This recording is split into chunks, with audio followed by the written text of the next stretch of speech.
Hey guys, it's Sebastian from SkyComp Solutions, and today we're going to dive into the new whiteboard feature in Microsoft Teams.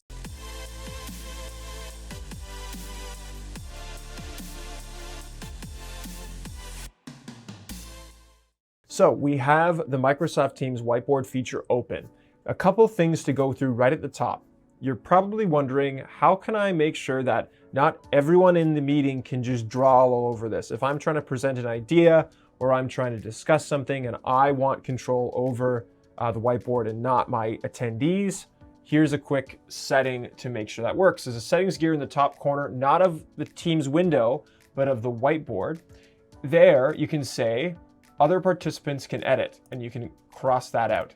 Then if we go to a different participant's screen, they're gonna lose all access to their editing tools. And even if they try and draw, they won't be able to draw anything.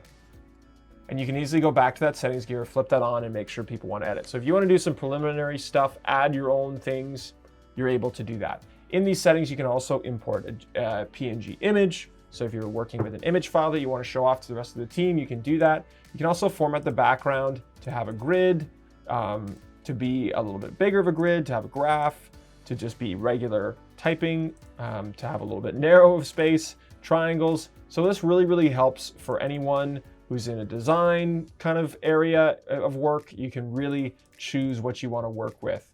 But it's easy just to stick with, the kind of basic white background. I like having the squares on there, so I'm going to make it have squares. And yeah, that's basically all you can do. Something really cool that they've done is you have a setting here that says enhance inked shapes automatically. So what that does is if I just draw a triangle, you can see that it kind of fixes my lines. And now you'll notice my drawing ability isn't that great with the mouse, but if I can, you can also hold shift, and then that can almost make a perfect square. Not too bad, okay? You can make fun of my drawing abilities in the comments, but you try drawing with a mouse. It's pretty tricky, unless you're a graphic designer. Anyway, so we have the grid on. We've showed you a little bit how to use the pen tool. There's a whole bunch of other tools that we haven't even scratched the surface on in this Microsoft whiteboard. You can add images like we said. You can upload PNG files or anything. We can drag that around. This is our lovely SkyComp shield. We can just move that over. You can also delete it. You can add alt text to it. So it's pretty great. You can also add shapes. So if we wanted to point out to that arrow, if we wanted to point out the shield, we could do that. We can make sure we can change the outline color. We can make sure it has no border. We can change the color of our arrow to something else. And we can also change kind of the scale and size of it. Perfect. So that's an arrow. That's what we can do. There's a bunch of other shapes that we can add. We can also add reactions. So we can just add a nice big smiley face in there. Perfect. Awesome. And then what else we got? We have text, of course. So we can add the SkyComp shield. Perfect, just like so. And then we can also add templates. So if you're thinking, maybe you have a project plan, you want to add the project plan template in, we can add that in there. And if we zoom into that using the scroll feature, we can really see that it gives us a nice start for different kind of notes to add. This is really great for a team that's working completely virtually, that doesn't have a chance to meet in person or take notes in person. You can just take notes on here, and it saves all your notes in the software. And you can download this once the meeting is over. So it's super cool. There's a ton of different templates. I'm just going to delve into the one.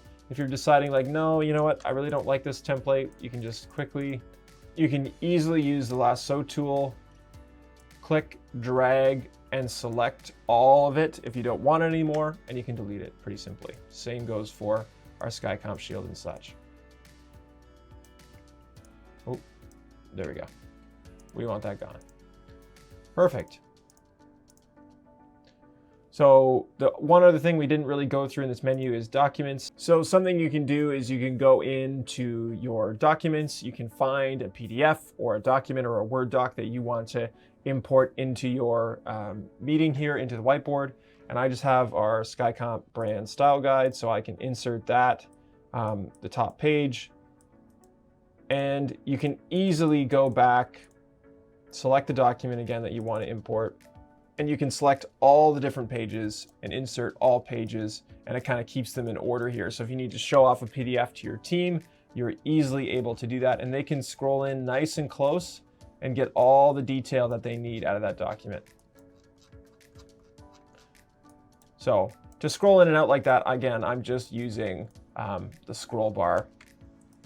And again, we can select all of it that we want to get rid of with our lasso tool and delete it. Just as simple as that. So you can add notes, you can add text, you can add shapes, you can add reactions, you can add images, templates, documents.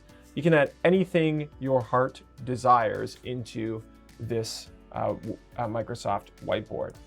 So we've done a whole bunch of work on our whiteboard, and we want to make sure that we can save it. Really straightforward. We want to make sure that we can save it. Really straightforward. All you have to do is go back up to that settings gear, go to Export Image PNG. So we just click that button in the bottom right-hand corner of your screen. You'll see that it's downloading the whiteboard.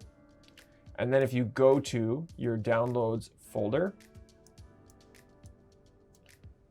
you will be able to see that we saved the whiteboard as a picture. And it doesn't maintain a whole lot of crazy detail. It mainly crops out the majority of the information that you're sharing. But let's try this again. And this time we'll just erase all this silliness. We'll add maybe a template. Let's do a brainstorming one. Perfect. And let's say we made some notes on it. We don't like that. We want to add something here, etc. Notes. Wow, it's really tough to write on there. Okay, so you get the picture. Now we can go here and export image. Again, we can go to our downloads folder, and you can see that it saved a majority of all the things that we needed on the screen. So wherever you add information, wherever you kind of circle things and add, and even this like little piece of my arrow here that's sticking off of the brainstorming, it didn't chop that off. It automatically found that and kept it in. So it really finds everything. It's pretty intuitive, and you can just save these drawings anywhere. Perfect. And again, to get out of here, all you have to do is hit stop presenting. And if we were like, oh shoot, oh no, Sebastian, how do I get that information back? I wasn't done with that yet. Just go click back on Microsoft Whiteboard. It'll load for a second. But if we're still in the same meeting, all the information remains on the same page. The Microsoft Teams Whiteboard is a really great feature that helps teams collaborate together in the same meeting, draw, throw notepads up, write, send documents, anything that you could kind of dream of or imagine and you just want to get out in a Teams meeting. It really does that for you. And we at SkyComp, we love it. We're an IT company, so we don't have many design elements running back and forth, but it does help sometimes draw technical diagrams, and we can draw them, send them back and forth within our team and draw them together. So it's a really cool feature that people kind of overlook. And I think if you try it out for yourself, you might find it's useful for your team. So take a look at it, give it a try. Let us know what you think in the comments. And thank you for watching. I hope this video was helpful. We'll see you next time.